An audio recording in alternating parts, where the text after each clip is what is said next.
ಮಡಿ ಅಂತ ಒಂದು ಸಿನಿಮಾ ಮಾಡಿದ್ದೇನೆ. ಮಡಿಗೆ ರಾಜಸ್ಥಾನ್ ಬೆಸ್ಟ್ ಫಿಲ್ಮ್ ಅವಾರ್ಡ್ ಕೂಡ ಬಂದಿದೆ. ಅಲ್ಲೂ ಕೂಡ ಭೂತದ ಕಥೆಯನ್ನು ಇಟ್ಕೊಂಡೇ ಮಾಡಿದ್ದೇನೆ. ಸೊ ಆ್ಯಂಡ್ ಕಾಂತಾರ 1 ಬರೋ ಮುಂಚೆ ನಮ್ಮ ಹತ್ರ ಸ್ಕ್ರಿಪ್ಟ್ ರೆಡಿಯಾಗಿ ನಾನು ಪ್ರೊಡ್ಯೂಸರ್ನ ಅಪ್ರೋಚ್ ಮಾಡಿದ್ದೆ. ಸೊ ಕಾಂತಾರದಿಂದ ಎಲ್ಲೂ ನಾವು ಇನ್ಫ್ಲುಯೆನ್ಸ್ ಆಗಿಲ್ಲ. ಶೂಟಿಂಗ್ ಎಲ್ಲ ಹೇಗಿತ್ತು ಸರ್? ಎಷ್ಟು ದಿನ ಆಯಿತು ಮತ್ತೆ ಎಲ್ಲೆಲ್ಲಿ ಶೂಟಿಂಗ್ ಆಯಿತು? ಶೂಟಿಂಗ್ ತುಂಬ ಜಾಗ ಆಯಿತು. ಕೇರಳ, ಕೊಚ್ಚಿ, ಅತಿರಪಲ್ಲಿ, ಇಲ್ಲಿ ನಮ್ಮ ಗಗನಚುಕ್ಕಿ, ಬೆಂಗಳೂರು ಕಗ್ಗಲಿಪುರ, ಮಂಗಳೂರು, ಸೋಮೇಶ್ವರ, ಬೆಳ್ತಂಗಡಿ, ಮಡಂತೆರೆ 13 ಜಾಗಗಳಲ್ಲಿ ಶೂಟಿಂಗ್ ಆಗಿದೆ ಸರ್. ಕರ್ನಾಟಕ ಮತ್ತು ಕೇರಳ ಸೇರಿಕೊಂಡು.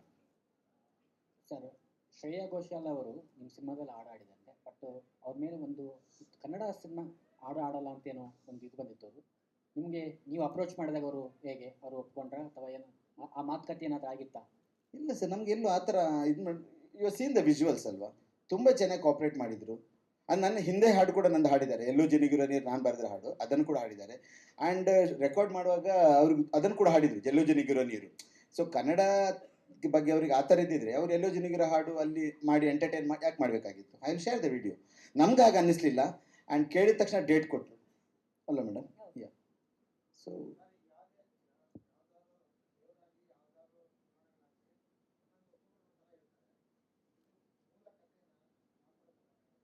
ಇಲ್ಲಿ ಆ್ಯಕ್ಚುಲಿ ಏನಂದರೆ ಕೊರಗಜ್ಜನ ಬಗ್ಗೆ ಕತೆ ಎಲ್ಲೂ ಇರಲಿಲ್ಲ ಸರ್. ಭಾಳಷ್ಟು ಜನ ತಪ್ಪು ಕಲ್ಪನೆಗಳಿದೆ. ಇವನ್ ಕುತ್ತಾರಲ್ಲಿ ಇರುವಂತಹ ಕೊರಗಜ್ಜನ ಮೂಲಸ್ಥಾನದಲ್ಲಿ 2 ಕಲ್ಲುಗಳಿದೆ. ಕೆಲವರು ಅದನ್ನು ಸಮಾಧಿ ಅಂತ ಹೇಳ್ತಾ ಇದ್ದಾರೆ. ತುಂಬ ಜನ ಈ ಕಡೆ ಮಂಡ್ಯ ಭಾಗದಿಂದ ಬಂದಿರೋ ಜನರೆಲ್ಲ ನಾನೇ ಹೋದಾಗ ಅದು ಕೊರಗಜ್ಜನ ಸಮಾಧಿ ಅಂತ ಹೇಳ್ತಾ ಇದ್ರು. ಅಥವಾ ಕೆಲವರು 2 ಕಲ್ಲು ಇರೋದ್ರಿಂದ ಇನ್ನೊಂದು ಹೆಂಡತಿ ಅಂತ ಹೇಳ್ತಾ ಇದ್ರು. ನಮ್ಮಲ್ಲೇ ದಕ್ಷಿಣ ಕನ್ನಡದಲ್ಲಿ ಎಷ್ಟೋ ಜನ ಕೊರಗಜ್ಜನಿಗೆ ಹೆಂಡತಿ ಇದ್ದಾರೆ ಅಂತ ಹೇಳಿ ಬರ್ತಿದ್ದಾರೆ, ಅಥವಾ 7 ಹೆಂಡತಿಗಳು ಅಂತ ಹೇಳಿ ಮಾಡ್ಕೊಂಡಿದ್ದಾರೆ. ಹೀಗೆ ಅವ್ರಿಗೆ ಏನು ತೋಚಿದೆ ಆ ಥರ ಬರೀತಾರೆ. ಬರೆಯೋರೇನು ಸರ್, ಏನು ಬೇಕಾದ್ರೂ ಬರೀತಾ ಹೋಗ್ತಾರೆ. ಬಟ್ ರಿಸರ್ಚ್ ಮಾಡಿದಾಗ ನನಗೆ ಇಲ್ಲಿ ಉಮೇಶ್ ಸರ್ ಎಲ್ಲಿದ್ದಾರೆ ನೋಡಿ, ರಮೇಶ್ ಸರ್ ಡೊಳ್ಳು ವಾದಕರಾಗಿದ್ದು ರಮೇಶ್ ಸರ್ ತುಂಬ ಹೆಲ್ಪ್ ಮಾಡಿದ್ರು ನನಗೆ. ಇವರ ಲೈಕ್ ಏನ್ಷಂಟ್ ಲೈಕ್ ಇವರ ಫ್ಯಾಮಿಲಿಯಲ್ಲಿ ಕೊರಗಜ್ಜಿ ಇದ್ದಿದ್ದು. ಏನು ನಾನು ಕರ್ಕೊಂಡು ಬಂದಿದ್ದೇನಲ್ಲ, ನಮ್ಮಲ್ಲಿ ಬರಿ ಅಂತ ಹೇಳ್ತೇನೆ, ಏನು ಬಳಿ ಅಂತ ಹೇಳ್ತೀರಲ್ಲ, ಬಳಿ. ಇವರು ಕೊರಗಜ್ಜನ ಬಳಿಯವರು. ಬಂಗೆನ್ನಾರು ಬಂಗೆನ್ನಾರಲ್ಲ ಸರ್, ಬಂಗೆನ್ನಾರು ಬಳಿಯ ಅವರ ಅಂದರೆ ಪೂರ್ವಿಕರು, ವಂಶಸ್ಥರು ಇವರು, ಪರಂಪರೆಯವರು. ಆದರೆ ಏನಾಗಿತ್ತು ಸರ್ ಅಂದರೆ, ಬಹುಶಃ ಇದ್ದಿರ್ಬೋದು, ಈ ಯಾರು ಮಯೂರವರ್ಮನನ್ನು ಸೋಲಿಸಿರುವಂತಹ ರಾಜ ಒಬ್ಬ ಕೊರಗ ಜನಾಂಗದಲ್ಲಿದ್ದರು, ಹಿಬಾಷಿಕ ಅಂತ. ಅವನು ಮಯೂರವರ್ಮನ ಸೋಲಿಸಿದ್ದ. ಆಮೇಲೆ ಮತ್ತೆ ಅವರು ಬಂದು ಅಟ್ಯಾಕ್ ಮಾಡಿ ಇವರೆಲ್ಲ ಸೋಲಿಸಿ, ಬಹುಶಃ ಈ ಜನರೆಲ್ಲ ಕಾಡಲ್ಲಿ ಸೇರಿಕೊಂಡು ನಾವು ಎಲ್ಲಿ ನಮ್ಮ ಭಾಷೆ ಮಾತಾಡಿದರೆ ಇವ್ರು ಇಟ್ಕೊಳ್ತಾರೆ ಅಂತೇಳಿ ಇವರು ಬೇರೆಯವರ ಮುಂದೆ ಆ ಭಾಷೆಯನ್ನು ಕೂಡ ಮಾತಾಡ್ತಿರ್ಲಿಲ್ಲ. ಕೊರಗ ಭಾಷೆ ಬಗ್ಗೆ ಯಾರಿಗೂ ಗೊತ್ತಿಲ್ಲ, ಕೊರಗ ಲಿಟ್ರೇಚರ್ ಇದೆ ಅಂತ ಯಾರಿಗೂ ಗೊತ್ತಿಲ್ಲ. ಸೊ ಇತ್ತೀಚೆಗೆ ಈಗ ಬಹುಶಃ ನಾನು ಹೇಳ್ಬೋದು, ನಾವು ಕೊರಗಜ್ಜ ಸಿನಿಮಾ ಮಾಡಿದ ಮೇಲೆ ಈಗ ಹೆಚ್ಚು ಚಾಲ್ತಿಗೆ ಬರ್ತಾ ಇದೆ. ಅದು ಅವರ ದೈವ. ಆದರೆ ನಾನು ಬಹಳ ನೋವಲ್ಲಿ ಹೇಳ್ಕೊಳ್ತಾ ಇದ್ದೇನೆ, ನಮ್ಮಲ್ಲಿ ಕಮ್ಯುನಿಟಿ ವೈಸ್ ದೈವಗಳಿರುತ್ತೆ. ಬಂಟ್ ಕಮ್ಯುನಿಟಿಗೊಂದು ದೈವ ಇರುತ್ತೆ, ಅಥವಾ ಬಿಲವ ಕಮ್ಯುನಿಟಿಗೊಂದು ದೈವ ಇರುತ್ತೆ, ಕೋಟು ಚೆನ್ನಯ್ಯ ಇರುತ್ತೆ. ಬಟ್ ಈ ದೈವವನ್ನೊಂಥರ ಹೈಜಾಕ್ ಮಾಡಿದ್ದಾರೆ. ದೈವದಲ್ಲಿ ಬೇರೆ ಜಾತಿಯವರಿಗೆ ಅವರು ಹೈಯೆಸ್ಟ್ ರೆಸ್ಪೆಕ್ಟ್ ಕೊಡ್ತಾರೆ. ಕೊರಗ ಜನ ಏನು ಇವರು ಜಾತಿ ಅಥವಾ ಇದ್ದಿದ್ದಾರೆ ಅವ್ರಿಗೆ ಯಾರು ಕರೀತಾ ಇಲ್ಲ. ನಾವುಗಳೇ ಮಾಡಿರುವಂಥ ತಪ್ಪು. ಸೊ ಈ ದೈವ ನರ್ತಕರೇನಿದ್ದಾರೆ ಅವರು ತಪ್ಪು ಮಾಡ್ತಾ ಇದ್ದಾರೆ. ಅವರು ನಮ್ಮಲ್ಲಿ ಕಾಲೆ ಕೋಲ ಅಂತ ಒಂದಿದೆ, ಸತ್ತವರು ನಾವೇನು ಶ್ರಾದ್ದ ಮಾಡ್ತೀವಲ್ಲ ನಮ್ಮ ಮಂಗಳೂರು ಉಡುಪಿ ಭಾಗದಲ್ಲಿ 11ನೇ ದಿನ 13ನೇ ದಿನ ಕಾಲೆ ಕೋಲದ ಮುಖಾಂತರ ಸತ್ತವನನ್ನು ಇವರು ದೈವ ನರ್ತಕರ ಜನಾಂಗದವರು, ನಲಿಕೆ ಜನಾಂಗ ಅಂತ ಹೇಳ್ತಾರೆ, ಅವರು ಮೈ ಮೇಲೆ ಆಹ್ವಾನ ಮಾಡಿಕೊಳ್ತಾರೆ. ಅವರಿಗೆ ತೋಚಿದ್ದನ್ನು ಹೇಳ್ತಾರೆ. It need not be in the perfect history of a person. ಕೊರಗಜ್ಜನಲ್ಲೂ ಆಗ್ತಾ ಇದೆ. ಇನ್ನೊಂದು ಬಹಳ ನೋವಿನ ವಿಚಾರ, ಇವತ್ತಿಗೂ ನಮ್ಮಲ್ಲಿ ಒಂದು ಶಬ್ದ ಇದೆ, ದಿಕ್ಕ ಅಂತ, ಹೊಲೆಯ ಅಂತ. ಅದು ಯೂಸ್ ಮಾಡಬಾರ್ದು, ಅಬೆಂಡೆಂಟ್ ಆಗಿದೆ. ಹೊಲೆಯ ಅಂತ ಯೂಸ್ ಮಾಡ್ಲಿಕ್ಕಿಲ್ಲ. ಇವತ್ತು ನಲಿಕೆ ಜನಾಂಗದವರು ದೈವನರ್ತಕರಿದ್ದಾರೆ, ಅವರು ಆ ಶಬ್ದ ಬಳಕೆ ಮಾಡ್ತಾ ಇದ್ದಾರೆ. ಕೊರಗಜ್ಜನ್ನು ದಿಕ್ಕ ಕೊರಗಜ್ಜ ಅಂತ ತಾನು ಹೇಳ್ಕೊಳ್ಳೋದು. ಈ ತರ ಎಲ್ಲ ಅವರು ಮ್ಯಾನಿಪುಲೇಟ್ ಲೈಕ್ ಏನೋ ತಪ್ಪು ಸಂದೇಶಗಳನ್ನ ಹರಡಿಸ್ತಾ ಇದ್ದಾರೆ. ನಾನು ಹೇಳ್ತೇನೆ, ಕೊರಗಜ್ಜನ ಆರಾಧನೆ ಮಾಡುವವರು ಈಗ ಮಂಗಳೂರು ಉಡುಪಿ ಸೇರಿ ಒಂದು 2000-3000 ದೇವಸ್ಥಾನಗಳಿರ್ಬೋದು. ಓಕೆ, ಅಲ್ಲಿ ಯಾರು ಕೊರಗಜ್ಜನ ವಂಶಸ್ಥರನ್ನಾಗಲಿ ಕೊರಗಜ್ಜ ಜನಾಂಗದವ್ರನ್ನಾಗಲಿ ಕರೆದು ಗೌರವ ಕೊಡ್ತಾ ಇಲ್ಲ. ಬಂಟ್ಸ್ಗಳನ್ನು ಕರೀತಾರೆ, ಬಂಟ್ಸ್ ಜನಾಂಗದವರು, ಅವರಿಗೆ ಫಸ್ಟ್ ಕರೆದು ಸನ್ಮಾನ, ನಮ್ಮ ಇದೇದರ ಬಂಟ್ಸ್ ಹಾಗಂತ ಹೇಳಿದು ತಪ್ಪುಗಳನ್ನು ಹೇಳುವಂಥದ್ದು, ಅವ್ರಿಗೆ ಕರೆದು ಸನ್ಮಾನ ಮಾಡ್ತಾರೆ, ಇನ್ನೊಂದು ಅವ್ರಿಗೆ ಕೊಡ್ತಾರೆ. ಯಾಕೆ ಈ ಥರ ತಾರತಮ್ಯ? ಅಲ್ಲಿ ನಾವು ಕರೆಕ್ಟ್ ಮಾಡಬೇಕು. ಕಾಂತಾರ ಮಾಡಿದೆ ಅಂತ ರಿಷಬ್ ಶೆಟ್ಟಿ ಕಾಂತಾರ ದೈವ ಮಾಡಬೇಡ, ಪಂಜುರ್ಲಿ ದೈವ ಮಾಡಬಾರ್ದು, ಅದ್ರ ಬಗ್ಗೆ ಎಲ್ಲ ತಪ್ಪು ನಾವು ಫೈಟ್ ಮಾಡಬೇಕಾಗಿರೋದು. ದೈವದ ಇದರಲ್ಲಿ ಏನು ತಪ್ಪುಗಳಾಗಿದೆ, ಸಮಾಜದಲ್ಲಿ ಏನು ತಪ್ಪುಗಳಾಗ್ತಾ ಇದೆ, ಏನು ಸಂದೇಶ ಹೋಗ್ತಾ ಇದೆ ಸಮಾಜಕ್ಕೆ, ಅದ್ರ ವಿರುದ್ಧ ನಾವು ಫೈಟ್ ಮಾಡಬೇಕು. Okay sir. ಸರ್, ಕಥೆಯಲ್ಲಿ ಬರ್ತಾ ಹೋಗುತ್ತೆ ಸರ್. ಕಥೆಯಲ್ಲಿ ಅದನ್ನು ಬಹಳ ಮುಖ್ಯವಾಗಿ ನಾವು ಪಾಯಿಂಟ್ ಔಟ್ ಮಾಡಿದ್ದೇವೆ. ಒಂದು ಅಜಲು ಪದ್ಧತಿ ಅಂತ ಒಂದಿದೆ. ಅಲ್ಲ ಅದು ಅಜಲು ಪದ್ಧತಿ ಬಗ್ಗೆ ಹೇಳ್ತೇನೆ. ಇಲ್ಲ ಅಜಲು ಪದ್ಧತಿ ಬಗ್ಗೆ ಹೇಳ್ತೇನೆ. ಅಜಲು ಪದ್ಧತಿ ಇಂತಹ ಒಂದು ದರಿದ್ರ ಮನಸ್ಥಿತಿ ನಮ್ಮ ಭಾಗದಲ್ಲಿದೆ. ಅಂದ್ರೆ ನಾವು ತಿಂದು ಬಿಟ್ಟ ಊಟ ಎಂಜಲು ಅವ್ರು ತಿನ್ಬೇಕಂತೆ. ಬಸುರಿ ಶ್ರೀಮಂತ ಮಾಡಿದ್ರೆ ಅವಳು ತಿಂದು ಊಟ ಇವ್ರು ತಿಂದ್ರೆ ಬಸುರಿ ಹೆಂಗಸಿಗೆ ಒಳ್ಳೇದಾಗುತ್ತಂತೆ. ಇದೆಲ್ಲ ಪದ್ಧತಿಗಳು, ಅನಿಷ್ಟ ಪದ್ಧತಿಗಳು. ಸರ್ಕಾರ ಬ್ಯಾನ್ ಮಾಡಿದೆ, ಬಟ್ ಈಗಲೂ ಅಜಲು ಪದ್ಧತಿ ನಡೀತಾ ಇದೆ. ಯಾವುದರ ವಿರುದ್ಧ ನಾವು ಫೈಟ್ ಮಾಡ್ಬೇಕಾಗಾದ್ರೆ? ದೈವ ನರ್ತಕರು ಆ ಶಬ್ದ ಹೊಲೆಯ ದಿಕ್ಕ ಅದನ್ನ ಯಾಕೆ ಯೂಸ್ ಮಾಡ್ತಾ ಇದ್ದಾರೆ? ಇವತ್ತಿಗೂ ಕೋಲ ಕಟ್ಟುವ, ನಾನು ಹತ್ರ ಹೋಗಿ ಅದ್ರ ನುಡಿ ಕೇಳ್ತಾ ಇರ್ತೇನೆ. ಕೊರಗ ಜನ ಆ ತರ ಮಾಡಿ ಸಂಬೋಧನೆ ಮಾಡ್ತಾ ಇದ್ದಾರೆ. ಆ ಜನಾಂಗದವ್ರಿಗೆ ಅವರಿಗೂ ನೋವಿದೆ ಅದು.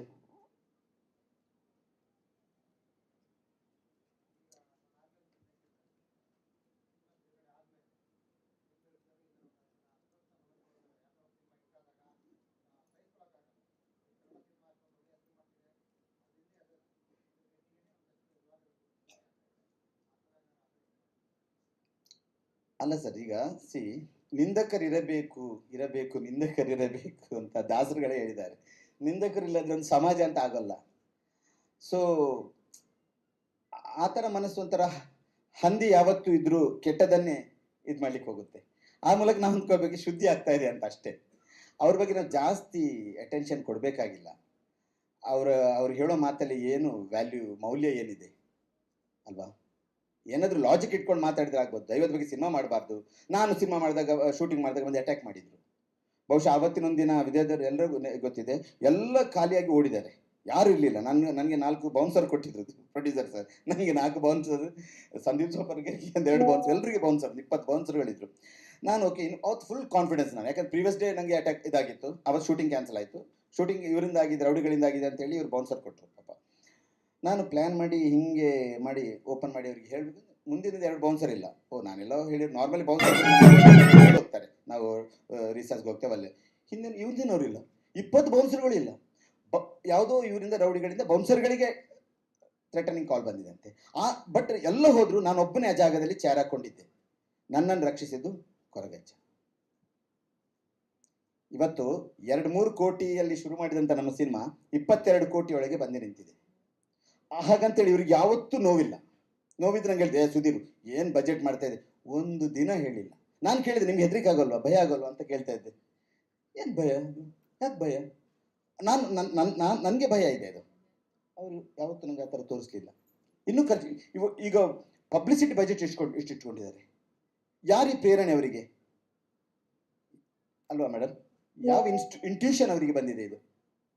ಸೊ ದೈವಗಳ ಬಗ್ಗೆ ಒಳ್ಳೆ ವಿಚಾರಗಳನ್ನ ಹೇಳೋದ್ರಲ್ಲಿ ಯಾವತ್ತೂ ತಪ್ಪಿಲ್ಲ. ನಮ್ಗಳಲ್ಲೇ ಯಾರೋ ಒಬ್ರು ಮಹಾನ್ ಶಕ್ತಿ ಇದ್ದು ನಾಳೆ ದೈವ ಆಗ್ಬೋದು. ದೈವತ್ವ ನಮ್ಮ ಮಾಡುವ ಕೆಲಸದಲ್ಲಿರುವಂಥದ್ದು. ಸೊ ಅದು ಯಾರೋ ಒಬ್ಬನ ಸೊತ್ತಲ್ಲ, ದೈವ ನರ್ತಕರ ಸೊತ್ತಲ್ಲ ಅದು. ನನ್ನನ್ನು ಕಳಸದಲ್ಲಿ ನನಗೆ ಅಟ್ಯಾಕ್ ಮಾಡಿಸಿದ್ದು ದೈವ ನರ್ತಕರೇ. ಅಷ್ಟು ಜನ ಅರೆಸ್ಟ್ ಆಗಿದ್ದಾರೆ ಪಾಪ. ಆಮೇಲೆ ಫೋನ್ ಮಾಡಿ ಸರ್ಕಲ್ ಇನ್ಸ್ಪೆಕ್ಟರ್ ಕೇಳಿದ್ರು, ಸರ್ ಅರೆಸ್ಟ್ ಮಾಡಿದ್ವಿ ಸರ್, ಬನ್ನಿ. ಸುಮ್ಮನೆ ಬಿಡ್ರೆ, ಅವ್ರ ಹಿಂದೆ ಯಾರೋ ಒಬ್ಬ ಕತ್ತಲೆ ಅಂತ ಒಬ್ಬ ನೀಚ, ಅವನ ಹೆಸರೇನು ಗೊತ್ತಿಲ್ಲ, ನೀಚ ಮನೋವಿಕಲ್ಪ ವ್ಯಕ್ತಿ ಇದ್ದಾನೆ ಅಂತ ಗೊತ್ತಾಯ್ತು. ಆಮೇಲೆ ನನ್ಗೆ ಅಟ್ಯಾಕ್ ಮಾಡ್ಲಿಕ್ಕೆ ಕಳಿಸಿದ್ದಾನೆ. ಯಾಕೆ? ಅವ್ರನ್ನ ದೈವ ನೋಡಲ್ಲ. ಈಗ ಮೊನ್ನೆ ಹೋಗಿ ಕಾಂತಾರದ ಬಗ್ಗೆ ಹೋಗಿ ಪಿಳ್ಚಂಡಿ ಅಂತ, ನಮ್ಮಲ್ಲಿ ಬಹಳ ಉಗ್ರವಾದ ದೈವ ಇದೆ ಪಿಳ್ಚಂಡಿ, ಏನೋ ಅದು, ಅಲ್ಲಿ ಹೋಗಿ ಕಂಪ್ಲೇಂಟ್ ಮಾಡಿದ್ದಾರೆ ದೈವ ಹತ್ರ. ಅವ್ರೇನು ಸಿನಿಮಾಕ್ಕೆ ಹಾಕಿದ ಹಣ ಆಸ್ಪತ್ರೆಗೆ ಹಾಕಿಸ್ತೇನೆ ಅಂತ. ನಾನು ಹೇಳ್ತೇನೆ ಆ ಸಿನಿಮಾ ಮಾಡಿದವರಿಗೆ, ನೀವಾಗಿ ಫಸ್ಟ್ ಆಸ್ಪತ್ರೆ ಕಟ್ಸಿ ಅಂತ. ಹಾಗೆ ದೈವದ ಮಾತು ಯಾವತ್ತೂ ಸುಳ್ಳಾಗಲ್ಲ. ದೈವ ಹೇಳಿದ ಮಾತು ನಾನು ಇಷ್ಟರವರೆಗೆ ನನ್ನ ಅನುಭವದಲ್ಲಿ ಹೇಳಿದ್ದೇನೆ. ಆ ಜಾಗದಲ್ಲಿ ದೈವ ಹೇಳ್ತದೆ, ಆ ಜಾಗಕ್ಕೊಂದು ವ್ಯಾಲ್ಯೂ ಇರುತ್ತೆ. ನಾವು ಮಣ್ಣಿನ ಒಂದು ಬೆಲೆ ಇರುತ್ತೆ. ಅದರಿಂದ ಸಣ್ಣ ಸಲಹೆ ಅವರು ಹೋಗಿ ಸೀದೊಂದು ಆಸ್ಪತ್ರೆ ಹಾಕಿಗೆ ದುಡ್ಡು ಸಿರಿಲಿ ಕರೆಕ್ಟ್ ಆಗುತ್ತೆ. ದೈವದ ಮಾತು ನಡೆದಾಗ ಆಗುತ್ತೆ, ಈ ತಂಡಕ್ಕೆ ಒಳ್ಳೇದಾಗುತ್ತೆ. ಯಾಕಂದ್ರೆ ಈ ತಂಡ ಏನು ಮಾಡ್ತಾ ಇದೆ, ಒಳ್ಳೊಳ್ಳೆ ಸಿನಿಮಾಗಳನ್ನ ಮಾಡ್ತಾ ಇದೆ. ಅವರು ನಮ್ಗಂತರ ನನಗೂ ಅವ್ರ ಇನ್ಸ್ಪಿರೇಷನ್ ಥರ ಅವರು. ಹಾಗೆ ಸುದೀಪ್ ಸರ್, ಸರ್ ನಿಮ್ಮ ಫಸ್ಟ್ ಲುಕ್ ನೋಡಿದೆ, ಹಾ. ತುಂಬಾ ಚೆನ್ನಾಗಿದೆ, ಕಾಂಗ್ರಾಟ್ಸ್. Thank you sir. ಒಂದು ಪ್ರಶ್ನೆ, ಈ ಸಿನಿಮಾದಲ್ಲಿ ಕಬೀರ್ ಬೇಡಿ ಅವರ ಪಾತ್ರ, ರಾಜನ ಪಾತ್ರ, ಅವರ ಆಯ್ಕೆ, ಅವರನ್ನು ಬಿಟ್ಟರೆ ಬೇರೆ ಯಾವ ಆಯ್ಕೆ ಇರಲಿಲ್ವಾ ಹೇಗೆ ಅಂತ? ಮೇಡಮ್ ನೀವು ಹೇಳಿ ಅವ್ರು ಹೆಂಗೆ ಮಾಡಿದ್ದಾರೆ ಒಂದು ಸರ್ ನಾನು ಹೇಳ್ತೇನೆ. ನನ್ನ ಪ್ರಶ್ನೆ ನಿಮಗೆ, ಓಕೆ ನೀವು ಮಾತ್ರ ಉತ್ತರ ಕೊಡಿ. ಅಲ್ಲ ಅಂದರೆ ಯಾಕೆ ಅವರು ಅದನ್ನ ಹೇಳಿದ್ರಂದ್ರೆ ನನ್ನ ಕಾಂಬಿನೇಷನ್ ಬಂದಿತ್ತು, ಅದ್ರ ಸಲುವಾಗಿ ಹೇಳಿದ್ರು. ಅಂದರೆ ನೀವು ನೋಡಿ ಅಂತೆ ಸರ್, ಅವ್ರದ್ದೊಂದು ಈಗ ಅವ್ರದ್ದು ಯಾವುದಾದ್ರು ಸೀರೀಸ್ ಸ್ಯಾಂಡಕನ್, ಅದು ನೋಡಿ ಸರ್ ಆ ಪಾತ್ರ. ಆಮೇಲೆ ಒಂದು ಹಾಲಿವುಡ್ ಸಿನಿಮಾ ಇನ್ನೊಂದಿತ್ತು, ಇವರು ವಾಟರ್ ವರ್ಲ್ಡ್ ಡೈರೆಕ್ಟರ್ ಮಾಡಿರುವಂಥ ಸಿನಿಮಾ, ಅಲ್ಲಲ್ಲ ವಾಟರ್ ವರ್ಲ್ಡ್ ಡೈರೆಕ್ಟರ್ ಮಾಡಿದ್ದಾರೆ, ರೆನಾಲ್ಡ್ಸ್ ಮಾಡಿರುವಂಥ ಸಿನಿಮಾ. ಅದು ನೋಡಿ ಅಂತೆ ಸರ್, ಆ ಒಂದು ಅವ್ರು ಸಿಕ್ಕಿದ್ರೆ ನನಗೆ ಆ್ಯಂಡ್ ಅವ್ರ ಜೊತೆ ನಾನು ಮುಂಚೆನೇ ನಮಗೆ ಕಾಂಟ್ಯಾಕ್ಟ್ ಇದ್ದದ್ರಿಂದ ಪಾತ್ರ ವಿಶ್ಲೇಷಣೆ ಮಾಡಿದಾಗ ಅದನ್ನು ಹೇಳ್ಕೊಂಡಿದ್ರು. ಬಟ್ ಎಂಥ ಗುಣ ನಾನು ಹೇಳ್ತೇನೆ, ಅದೊಂಥರ ವಿಲನಿಶ್ ಶೇಡಲ್ಲಿ ಹೋಗ್ತಾ ಇತ್ತು. ಏನು ಅವ್ರು ಮಾಡಿದ ಪಾತ್ರ, ಈ ಪಂಜಂದಾಯನ ಸೋಲಿಸಿ ಆ ಥರ ಇತ್ತು. ಅವ್ರ ನಂತರ ಕೇಳಿದರು, ನಾನು ಹೇಳಿದೆ ಇದು ಒಂದು ದೈವ. ಈಗ ಏನು ಇವರು ರಾಜ ಮಾಡಿದಲ್ಲ, ಕಬೀರ್ ಬೇಡಿ ಮಾಡಿದ ಪಾತ್ರ ಅದೊಂದು ದೈವ, ಅದನ್ನು ಆರಾಧನೆ ಮಾಡ್ತಾರೆ. ಉದ್ಯಾವರ ಅಂತ ಜಾಗ ಕೇರಳ ಬಾರ್ಡ್ರಲ್ಲಿ ಇದೆ, ಮಂಗಳೂರಿಂದ ಕೇರಳ ಬಾರ್ಡ್ರಲ್ಲಿ ವಿಜೃಂಭಣೆ ಕೋಲ ಸೇವೆ ಮಾಡ್ತಾ ಇದ್ದಾರೆ. ಅಲ್ಲಿ ರಾಜ ದೈವ, ಅರಸ ದೈವವನ್ನು ಅಲ್ಲಿ ಆರಾಧನೆ ಮಾಡ್ತಾರೆ. ಹಾಗಾದರೆ ಅದಕ್ಕೆ ಎಲ್ಲೂ ಚ್ಯುತಿ ಆಗಬಾರ್ದು ಅಂತ ಹೇಳಿ ಜಾತ್ರೆ ಇದೆ.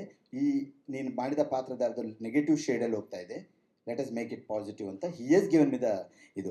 ಆಮೇಲೆ ನಾನು ರಿಸರ್ಚ್ ಮಾಡಿದಾಗ ಇವರು ಏನು ಹೇಳಿದ್ದಾರೆ ಗೊತ್ತಾ, ಅದು ತಾಳೆ ಆಗ್ತಾ ಇತ್ತು. ಆ್ಯಂಡ್ ನನಗೆ ನೀವೇ ಹೇಳಿ ಸರ್, ಆ ಒಂದು ಗತ್ತು ಗಾಂಭೀರ್ಯ. ಈಗ ನಂತರ ಬೇರೆ ಬೇರೆ ಆಯ್ಕೆಗಳಿತ್ತು. ದಿಲೀಪ್ ತಾಹಿರ್ ಅವರಿದ್ದರು, ಪಾಪ ಅವ್ರಿಗೆ ಈಗಲೂ ನಮಗೆ ಸಿಟ್ಟಿದೆ ದಿಲೀಪ್ ತಾಹಿರ್ಲೆ. ಆ ಒಂದು ಇದು ಲೈಕ್ ಸಿಗೋದು ಆ ಬಾಡಿ ಲ್ಯಾಂಗ್ವೇಜ್ ಆ್ಯಂಡ್ ಜಾಸ್ತಿ ನಾನು ಒಗರಾಡೋರು ಆ ಥರ ಮಾಡಬೇಕಾಗಿಲ್ಲ. ಅವ್ರು ಜಸ್ಟ್ ಈಗ ಲುಕ್ಕಲ್ಲಿ ಇದ್ರೆ ಸಾಕು, ಅದರಲ್ಲಿ ಬಂದುಬಿಡುತ್ತೆ ಪಾತ್ರ. ಅಂಥದ್ದು ಫಸ್ಟ್ ಹೊಡೆದದ್ದು ಕಬೀರ್ ಬೇಡಿ ಸರ್. ಅವ್ರು ನೋ ಅಂತ ಹೇಳ್ತಿದ್ರೆ there was definitely some option. But ನಂಗೆ ಗೊತ್ತಿತ್ತು, ನನ್ನ ಮುಂಚೆನವ್ರಿಗೆ ಇದ್ದಿದ್ದರಿಂದ ಅವ್ರು ಒಪ್ತಾರಂತ ಗೊತ್ತಿತ್ತು. ಎಸ್, ಶ್ರುತಿ ಮೇಡಮ್ ಪ್ರಶ್ನೆ. ಮೇಡಮ್, ನೀವು ಸಾಕಷ್ಟು ದೇವರ ಹಿನ್ನೆಲೆ ಇರತಕ್ಕಂಥ ಸಿನಿಮಾಗಳಲ್ಲೂ ಕೂಡ ಕಾಣಿಸ್ಕೊಂಡಿದ್ದೀರಿ.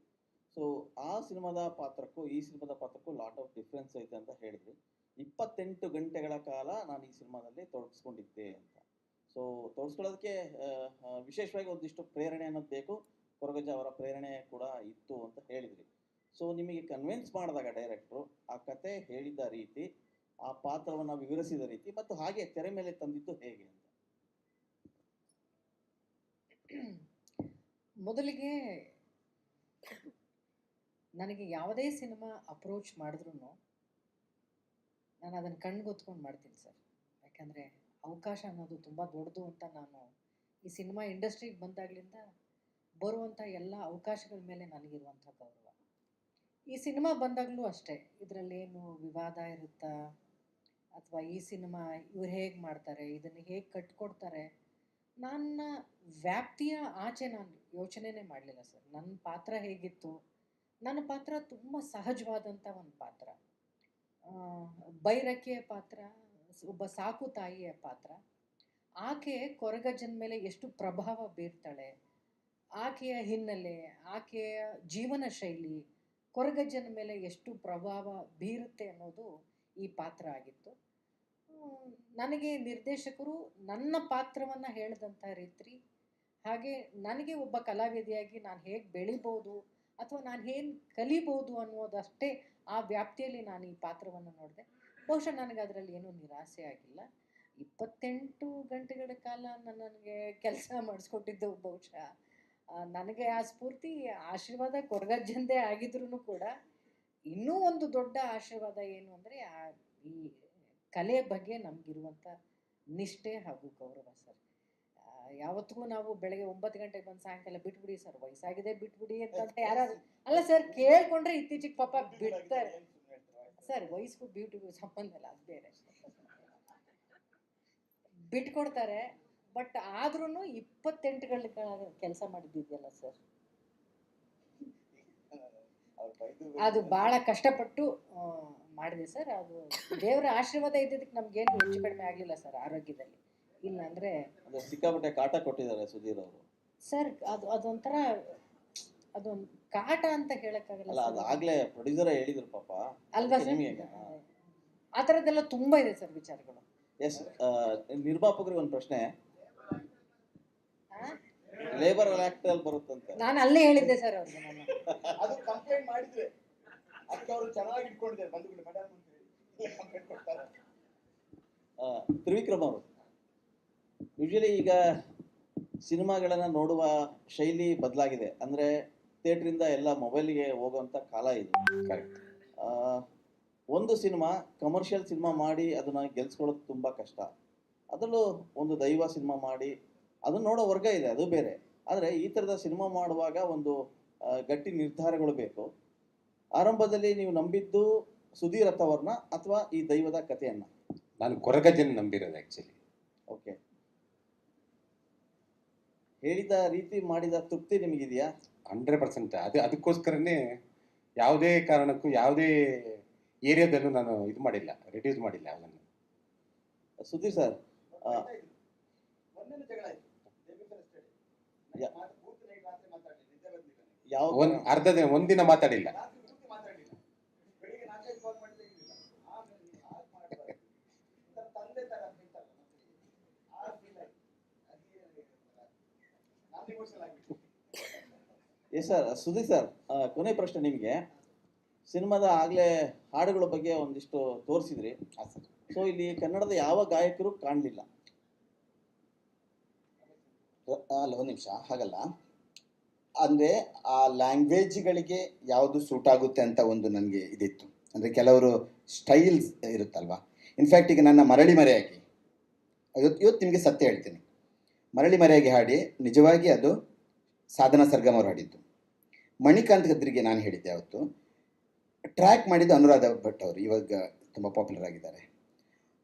ಆ ತನಕ ಅವರು ಅಷ್ಟು ಪಾಪ್ಯುಲರ್ ಆಗಲಿಲ್ಲ. ಮಣಿಗೆ ಹೇಳಿದೆ ನಾನು, ಮಣಿ ಇದನ್ನು ಉಳಿಸೋಣ, ಇವರು ಚೆನ್ನಾಗಿ ಟ್ರ್ಯಾಕ್ ಫೀಲ್ ಚೆನ್ನಾಗಿದೆ ಅಂತ. ಅವ್ರು ಉಳಿಸ್ಕೊಂಡ್ರು, ಸಾಂಗ್ ಹಿಟ್ ಆಯಿತು. ಜನರಿಗೆ ಕನ್ಫ್ಯೂಷನ್, ಸಾಧನಾ ಸರ್ಗಮ್ ಅನುರಾಧ ಭಟ್ ಸಾಧನಾ ಸರ್ಗಮ್ ಅಂತ ಹೇಳಿ.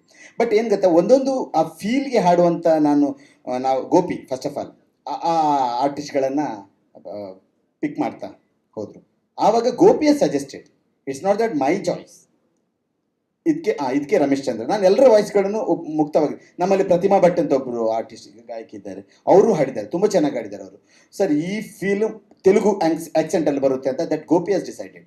ಇವರಿಗೆ ತೆಲುಗು ಕೊಡೋಣ, ಕನ್ನಡದವರು ತೆಲುಗಿಗೆ ಕೊಟ್ಟರು, ಮತ್ತಿನ್ನೊಬ್ಬರನ್ನ ಮಲಯಾಳಂಗೆ ಹಾಡಿಸಿದ್ರು ಹಾಗೆ. ಆ್ಯಂಡ್ ಹಿಂದಿಗೆ ಆ್ಯಕ್ಚುಲಿ ನಾವು ತಗೊಂಡಿದ್ದು, ಇವರನ್ನೆಲ್ಲ ಹಿಂದಿಗೆ ತಗೊಂಡದ್ದು. ಮತ್ತು ಈ ಆಪಾದನೆ ತ್ರಿವಿಕ್ರಮ್ ಸರಿ ಕೊಡಿ, ಅವ್ರು ಹೇಳಿದ್ರೆ ಹಿಂದಿ ಆಡ್ತಾರೆ ಕನ್ನಡದಲ್ಲಿ ಆಡಿಸ್ಬೇಡಿ ಅಂತ. ಹಾಗೆ ಆಯ್ತು.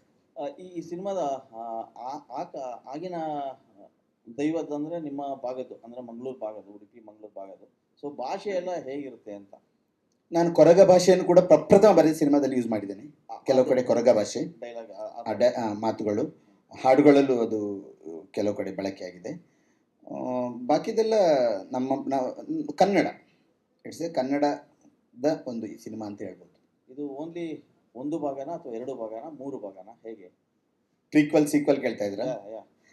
ದೇವರ ಬಗ್ಗೆ ಒಂದೇ ಸಿನಿಮಾ ಮಾಡ್ಬೇಕು ಸರ್. ನಾನು ನೆಕ್ಸ್ಟ್ ಸಿನಿಮಾ ಹೋದ್ರೆ ಅದು ದುಡ್ಡು ಮಾಡೋದಕ್ಕಂತ ಆಗುತ್ತೆ. ನಾಳೆ ತ್ರಿವಿಕ್ರಮ್ ಸರ್ ಮೇಲೆ ನಂಗೊತ್ತು ಈ ಸಿನಿಮಾದಲ್ಲಿ ದೊಡ್ಡ ಮಟ್ಟದ ಯಶಸ್ಸು ಕಾಣ್ತಾರೆ, ದೊಡ್ಡ ಮಟ್ಟದಿದೆ ಅಂತ. But I will never do the sequel or prequel. ನಿಮ್ ಪ್ರಕಾರ ಕಾಂತಾರ ಚಾಪ್ಟರ್ 1 ದುಡ್ಡಿಗಾಗಿ ಮಾಡಿದ್ದು ಅಂತ ಹೇಳ್ದಂಗಾಯ್ತು. ನಾನು ಹೇಳಿಲ್ಲ, ನೀವೇ ಹೇಳ್ತಾ ಇದ್ದೀನಿ ಸರ್. ಮೇಡಮ್ ಹೇಳಿದ್ದೆ ನಾನು. ಈಗ ನೀವು ಆ ರೀತಿ ಹೇಳಿದ್ರೆ ದುಡ್ಡಿಗಾಗಿ ಒಂದೇ ಸಿನಿಮಾ ಮಾಡಬೇಕು, ದುಡ್ಡಿಗೆ ಮಾಡೋದಾದ್ರೆ 2 ಸಿನಿಮಾ ಮಾಡಬೇಕು ಅಂತ. ದೈವದ ಬಗ್ಗೆ, ಕೊರಗಜ್ಜನ ಬಗ್ಗೆ ನನ್ನ ನಿಲುವು ನೀವು ಬೇರೆ ಎಲ್ಲೋ ತಗೊಂಡು ಹೋಗ್ತೀರಿ ಸರ್. ಇಲ್ಲ ಸರ್, ನಂಗೆ ಎಲ್ಲರೂ ಬೈತಾ ಇದ್ದಾರೆ, ನಿಮ್ಗೆ ಗೊತ್ತಲ್ವಾ? ನಿಮ್ಮ ಮಾತುಗಳಲ್ಲೇ ಇದೆ ಅದು, ಹಾಗಾಗಿ ಕೇಳಿದೆ ಅಷ್ಟೇ. ಈಗ ನೀವ್ ಹೇಳಿದ್ದು ಜಸ್ಟ್ ರೆಕಾರ್ಡ್. ನಾನು ನನ್ನ ಕೊರಗಜ್ಜ ಸಿನಿಮಾದ ಬಗ್ಗೆ ಹೇಳ್ತಾ ಇದ್ದೇನೆ, ಕೊರಗಜ್ಜ ಸಿನಿಮಾದ ಬಗ್ಗೆ ಹೇಳ್ತೇನೆ. ಈಗ ಇವ್ರಿಗೆ ಗೊತ್ತು, ಸಿನಿಮಾ ಆಗ್ತಾ ಇರ್ಬೇಕಾದ್ರೆ ನನಗೆ ಯಾರೆಲ್ಲ ಪ್ರೊಡ್ಯೂಸರ್ ಅಪ್ರೋಚ್ ಆಗಿರೋದ ತ್ರಿವಿಕ್ರಮ್ ಸರಿಗೆ ಗೊತ್ತು. ದೊಡ್ಡ ನಾನು ಹೇಳೋಲ್ಲ, ಅವ್ರಿಗೆ ಗೊತ್ತು ಅದು ನಿಜ ಸರ್. ಆದರೆ ಕೂಡ ನಾನು ಆಚೆ ಹೋಗಿಲ್ಲ. ಬಿಕಾಸ್ ನನಗೆ ಕೊರಗಜ್ಜ ಸಿನಿಮಾ ಮುಗಿಸೋದು ಮುಖ್ಯವಾಗಿತ್ತು. ಎಂಥದೇ ಸವಾಲುಗಳು ಬಂದರು ಅದನ್ನು. ಮತ್ತು ಈಗ ವಿಜಯಲಕ್ಷ್ಮಿ ಸಿಂಗ್ ಮೇಡಮ್ ಅವರು ಹೇಳಿದಾಗೆ ಇವ್ರಿಗೆ ಏನು ಹೇಳಿದರು ಅದನ್ನು ನನಗೆ ಅವ್ರು ನಿಮ್ಮನ್ನು ಯಾರು ಸನ್ಮಾನ ಮಾಡಿದ್ರಲ್ಲ ಆ ವ್ಯಕ್ತಿಗಳು ನಮಗೆ ಹೇಳಿದರು, ಇವರು ಬಂದಿದ್ದರು ಸಿನಿಮಾ ಮಾಡ್ತೇನಂತ, ಅವರಿಗೆ ಎಷ್ಟೆಷ್ಟೋ ಕಷ್ಟಗಳು ಬಂತು, ಸೊ ನಾವು ಇದನ್ನು ಮುಟ್ಟಬೇಡಿ ಅಂತ ಹೇಳಿ ಅಂತ ನಮಗೂ ಅವರು ಹೆದರಿಸಿದರು. ಸೊ ಇದು ಭಕ್ತಿ ಇಟ್ಟು ಶ್ರದ್ಧೆ ಇಟ್ಟು ಮಾಡಿರೋ ಸಿನಿಮಾ. ಕೊರಗಜ್ಜನನ್ನು ನಾನು ಸುಮ್ಮನೆ 2ನೇ ಕ್ಲಾಸ್ನಿಂದ ನಾನು ನೋಡ್ತಾ ಇದ್ದೀನಿ ಇದನ್ನು ಕೋಲ ಅದು ಹೇಗೆ ಮಾಡ್ತಾರೆ ಅಂತ. ಮುಂಚೆ ಕೊರಗಜ್ಜನ ಕೋಲಗೆ ಈಗೆಲ್ಲ ಬ್ಯಾಂಡ್ಗಳು ಬಂದಿದೆ, ಬೇರೆ ಬೇರೆ ಥರದ ವೆಸ್ಟರ್ನೈಸ್ ಬ್ಯಾಂಡ್ಗಳಿಗೂ ಕೊರಗಜ್ಜನ ಕೋಲ ಆಗ್ತಾ ಇದೆ. ಬಟ್ ಮುಂಚೆ ಈ ಡೊಳ್ಳು ಮಾತ್ರ ಇದ್ದಿದ್ದು. ಈ ಟ್ರೆಡಿಷನಲ್ ಡೊಳ್ಳು ಯಾಕೆ ತರಿಸೇನಂದರೆ ಅಲ್ವಾ ಸರ್, ಮುಂಚೆ ಈ ಬ್ಯಾಂಡಿಗೆ ಕೊರಗಜ್ಜೆ ಕುಣಿತಾ ಇದ್ರು. ಕಾಲಕ್ರಮೇಣ ಈಗ ಬೇರೆ ಬೇರೆ ರೀತಿಯ ಬ್ಯಾಂಡ್ಗಳು ಅಲ್ಲಿ ಉತ್ಪತ್ತಿಯಾಗಿದೆ. ಸೊ ಆದ್ದರಿಂದ ನನ್ನ ಸಿನಿಮಾ ಕೊರಗಜ್ಜನೆಗೆ ಮಾತ್ರ ಸೀಮಿತ. There is no prequel, there is no sequel.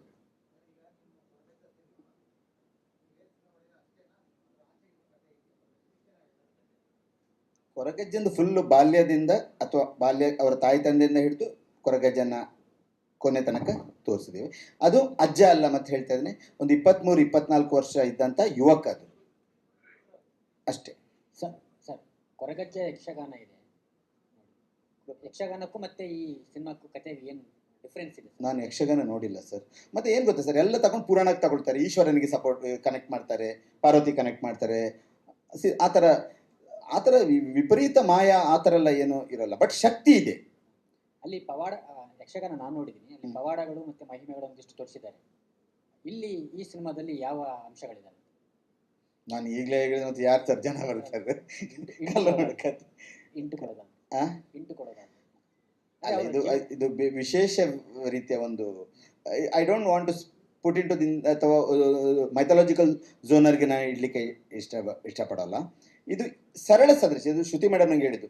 ಈಗ ಏನಾಗ್ತಾ ಇದೆ ಸರ್, ಆ ಒಂದು ಇದಕ್ಕೆ ಇದು ಕತೆ ಬಂದಿದೆ ಅಂತ ಅವ್ರ ಮನೆಯಲ್ಲಿ ಸಿನಿಮಾ ನೋಡಿದ ಮೇಲೆ ಹೇಳಿದ್ರು.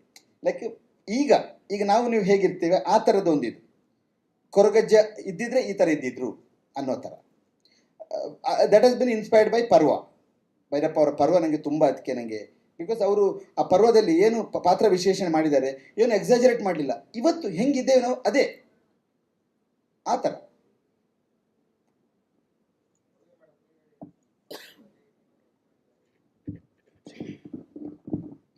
ನಾನು ಆಗಲೇ ಹೇಳಿದಾಗೆ ಪಂಜಂತಾಯಿ ಇದು ಒಂದು ರಾಣಿಯ ಪಾತ್ರ, ತುಂಬ ಚೆನ್ನಾಗಿದೆ. ತುಂಬ ಅವಳು ರಾಜ್ಯವನ್ನೆಲ್ಲ ಕಳ್ಕೊಂಡು ತುಂಬ ಹತಾಶಳಾಗಿ ಒಂದು ದೇವರ ಹತ್ರ ಒಂದು ಬೇಡುವಂಥ ನನ್ನೆಲ್ಲ ಸೈನಿಕರು, ನನ್ನೆಲ್ಲ ಬಂಧು ಬಳಗಗಳನ್ನೆಲ್ಲ ಕಳ್ಕೊಂಡು ತುಂಬ ದುಃಖದಲ್ಲಿ ಮಾತಾಡುವಂಥ ಒಂದು ಸೀನು ನನಗೆ ತುಂಬ ಇಂಪ್ರೆಸ್ ಆಯಿತು. ನನಗೆ ಆಗಲೇ ಹೇಳಿದಾಗೆ ನಮ್ಮ ಸುಧೀರ್ ಅತ್ತ ಅವರು ಈ ಒಂದು ಸನ್ನಿವೇಶವನ್ನು ತುಂಬ ಒಂದು ಒಳ್ಳೆ ಮನಮುಟ್ಟುವಾಗಿ ಚಿತ್ರಿಸಿದ್ದಾರೆ. ಆ ಒಂದು ಲೊಕೇಶನ್ ಇರ್ಬೋದು, ಆ ಒಂದು ಲೈಟಿಂಗ್ಸ್ ಇರ್ಬೋದು, ರಾತ್ರಿ ವೇಳೆಯಲ್ಲಿ ಅದೊಂದು ಮಾಡಿದ ಒಂದು ಸ್ಕ್ರೀನ್ ಮೇಲೆ ನೋಡಿದಾಗ, ನಾನು ಡಬ್ಬಿಂಗಲ್ಲಿ ಮಾಡಿ ನೋಡಿದಾಗ ನಮ್ಮನ್ನು ಎಲ್ಲೋ ಒಂದು ಫ್ಯಾಂಟಸಿ ವರ್ಲ್ಡ್ ಕರ್ಕೊಂಡು ಹೋಗುತ್ತೆ. ನಂದು ಒಂದೇ ಪಾತ್ರ ಅಲ್ಲ, ಸಂದೀಪ್ ಸುಪರ್ಕರ್ ಅವರು ಗುಳಿಗ ಪಾತ್ರನ ಮಾಡಿದ್ದಾರೆ. ಅವರೊಂದು ಸಾಂಗು ಅದು ಸೋಮೇಶ್ವರ ಬೀಚಲ್ಲಿ ಮಾಡಿದ್ದು ಅನಿಸುತ್ತೆ. ಓಹ್ ಫ್ಯಾಂಟಾಸ್ಟಿಕ್. ಅವರ ಒಂದು ಐಟು, ಆ ಒಂದು ಪರ್ಸ್ನಾಲಿಟಿ, ಆ ಒಂದು ನೃತ್ಯ ಮಾಡಿದ್ದಾರೆ. ಅವರು ಈಸ್ ಎ ಕೊರಿಯೋಗ್ರಾಫರು. ಅವರ ವೇಷಭೂಷಣ ನಿಜವಾಗ್ಲೂ ತುಂಬ ಚೆನ್ನಾಗಿ ಚಿತ್ರಿಸಿದ್ದೀರ. ಆ ಒಂದು ಇದು ಅಲ್ಲಿನೂ ಮತ್ತು ಲೊಕೇಶನ್ ಆಗಲಿ ಇದೆಲ್ಲ ಆಗಲಿ ಒಂದು ಫ್ಯಾಂಟಸಿ ವರ್ಲ್ಡ್ಗೆ ಕರ್ಕೊಂಡು ಹೋಗ್ತೀರ ಎಲ್ಲೋ ನೀವು ಕಡೆ ಅಲ್ಲಲ್ಲಿ ಜಾಗದಲ್ಲಿ. ನನಗೆ ತುಂಬ ಇಷ್ಟ ಆಯಿತು. ಆಮೇಲೆ ಇವರು ಕಬೀರ್ ಬೇಡಿ ಜೊತೆ ನಾನು ಮಾಡಿದ್ದು ತುಂಬ ಖುಷಿ ಆಯಿತು. ಯಾಕೆಂದರೆ ಅವರ ಆ ಒಂದು ರಾಜರ ಪಾತ್ರಕ್ಕೆ ಅವರು ಸೂಕ್ತವಾದ ವ್ಯಕ್ತಿ. ಅವರೊಂದು ಬಾಡಿ ಲ್ಯಾಂಗ್ವೇಜ್ ಆಗಿರ್ಬೋದು, ಐಟು, ಅವ್ರ ವಾಯ್ಸ್ ಕೇಳಿಬಿಟ್ರಂತೂ ನೀವು ರಿಯಲಿ ಏನು ಗತ್ತಲ್ಲಿ ಮಾತಾಡ್ತಾರೆ, ಹೇಳಿ ಮಾಡಿಸ್ದಂಗಿದೆ ಆ ಕ್ಯಾರೆಕ್ಟ್ರ್ ಅವರಿಗೆ. ಆಮೇಲೆ ಅವರು ಆ ಒಂದು ಇದಿದೆ, ಅವರು 3 ದಿವಸ ಅನಿಸುತ್ತೆ. ಏನು ಡೆಡಿಕೇಶನು ಸರ್ ಅವ್ರಿಗೆ. Oh really great is in punctuality. ಅವ್ರು ಬರ್ತಾ ಇದ್ದಿದ್ದು ಬೆಳಗಿನ ಜಾವವರೆಗೂ ವರ್ಕ್ ಮಾಡಿದ್ದಾರೆ. ಏನು ಪಂಕ್ಚುಯಾಲಿಟಿ ಅವರು ಆ ಟೈಮ್. ಮತ್ತೆ ನೆಕ್ಸ್ಟ್ ಏನು ಬರ್ತಿದ್ರು. Oh really great is. ಆಮೇಲೆ ಇವರು ಅಥಾವರ್ ಸಾರು ಅವರು ಹೋದ 3 ದಿವಸವರು ಅವ್ರ ಹಿಂದೆಯೇ ಇದ್ದರು. ಯಾಕೆಂದರೆ ಅಷ್ಟು ಅವ್ರಿಗೆ ಶಾರ್ಟ್ ಬೈ ಶಾರ್ಟ್ ಅವ್ರಿಗೆ ಹೇಳ್ತಾ ಇರಬೇಕು, ಬಿಡ್ತಾನೆ ಇರಲಿಲ್ಲ. ಇದೇನು ಕಂಟಿನ್ಯೂಟಿ, ಹೀಗೇನು ಅಂತ. ಆಮೇಲೆ ಅವ್ರ ಹಿಂದೆ ಒಬ್ಬ ಲೇಡಿ ಟ್ಯೂಟರ್ ಬೇರೆ ಇದ್ದರು, ಮೋಸ್ಟ್ಲಿ ನಿಮ್ಮ ಫ್ರೆಂಡ್ ಅನಿಸುತ್ತೆ. ಅವ್ರಿಗೆ ಬಿಡ್ತಾನೆ ಇರಲಿಲ್ಲ. ಏನು ಡೆಡಿಕೇಶನ್ ಆಗಿ ಅವ್ರು ವರ್ಕ್ ಮಾಡಿದ್ದಾರೆ. It is very grateful. ಹಾಗೆ ಒಬ್ಬರದ್ದು ಹೇಳ್ತಾ ಹೋಗ್ತಿದ್ರೆ ನಿಜವಾಗ್ಲೂ ಪ್ರತಿಯೊಂದು ಪಾತ್ರನೂ, ಇವನ ಶ್ರುತಿಯವ್ರದ್ದು ಇದೆ. ನೀವು ಚಿತ್ರ ನೋಡಿ ಹಿಂಗೆ ಗೊತ್ತಾಗುತ್ತೆ. ಬಟ್ ಎಲ್ಲರೂ ತುಂಬ ಚೆನ್ನಾಗಿ ಚಿತ್ರದಲ್ಲಿ ಅಭಿನಯಿಸಿದ್ದಾರೆ. ಅದಕ್ಕೆಲ್ಲ ಕಾರಣ ನಮ್ಮ ಸುಧೀರ್ ಅವರು. ಅಷ್ಟು ಈಚ್ ಆ್ಯಂಡ್ ಎವ್ರಿ ಒಂದು ಪಾತ್ರ ಮಾಹಿತಿ ಬಗ್ಗೆ ಅಷ್ಟು ಇನ್ವಾಲ್ವ್ ಆಗಿ ಅಷ್ಟು ಒಳ ಹೊರಗುಗಳನ್ನ ತುಂಬ ನನಗೆ ಹೀಗೆ ಬೇಕು ಅಂತ ಅವರು ತಗೊಳ್ತಾರೆ. ಅವರಿಗೆ ಅದು ಇಷ್ಟ ಆಗಬೇಕು. ಬಟ್ ಅದೇನೇ ಡಿಸಿಷನ್ ತೊಗೊಂಡ್ರು ಅದು ಸ್ಕ್ರೀನ್ ಮೇಲೆ ನಾನು ನೋಡಿದಾಗ ನನಗೆ ತುಂಬ ಖುಷಿ ಆಯಿತು. ಆಮೇಲೆ ನಾನು ಹಿಂದಿ ವರ್ಷನಲ್ಲಿ ನನ್ನ ಕೈಲೇ ಡಬ್ಬಿಂಗ್ ಮಾಡಿಸಿದ್ರು. ತುಂಬ ವರ್ಡಿಂಗ್ಸು ಅದೆಲ್ಲ ತುಂಬ ಚೆನ್ನಾಗಿದೆ, ಒಂದು ಡೈಲಾಗ್ಸು ಇದೆಲ್ಲ. ಸೊ ನನಗೆ ತುಂಬ ಖುಷಿ ಆಯಿತು. ಒಂದು ನಿಜವಾಗ್ಲೂ ಒಂದು ಅಜ್ಜರ ಒಂದು ಕೃಪೆ ನಾನು ಈ ಚಿತ್ರದಲ್ಲಿ ಮಾಡ್ತಾ ಇರೋದು. ನಮ್ಮ ಎಲ್ಲ ತಂಡ, ಮತ್ತೊಮ್ಮೆ ಅವರೆಲ್ಲರಿಗೂ ನಾನು ಕೃತಜ್ಞತೆಗಳು ಹೇಳ್ತೀನಿ ನನಗೆ ಒಂದು ಅವಕಾಶ ಕೊಟ್ಟಿದ್ದಕ್ಕೆ. ಎವ್ರಿವನ್. ಡೈರೆಕ್ಟ್ರೆ Thank ಇಲ್ಲಿ you, sir. ಸಾಕಷ್ಟು ಸಾಂಗ್ ಇದೆ ಅಂತ ಹೇಳಿದ್ರೆ ಯಾವ ರೀತಿಯ ಸಾಂಗ್ ಎಲ್ಲ ಇದೆ? Sir, 2 folk base